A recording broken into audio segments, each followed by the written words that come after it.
How to restart your iPhone without the side button. Hello everyone, I am Vishaka and welcome to our channel. Now let's get right into the tutorial. So first things first, go ahead and launch the settings application on your device and tap on accessibility, and then go ahead and tap on the touch option under physical and motor tab. Here, tap on the assistive touch option you see there and make sure assistive touch option is enabled.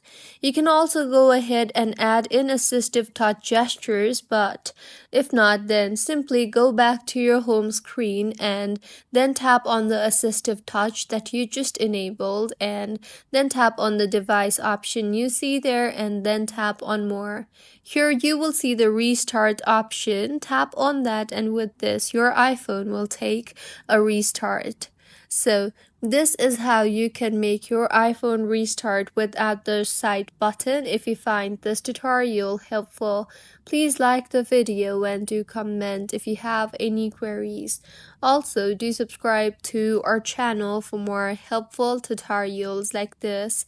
See you on the next one.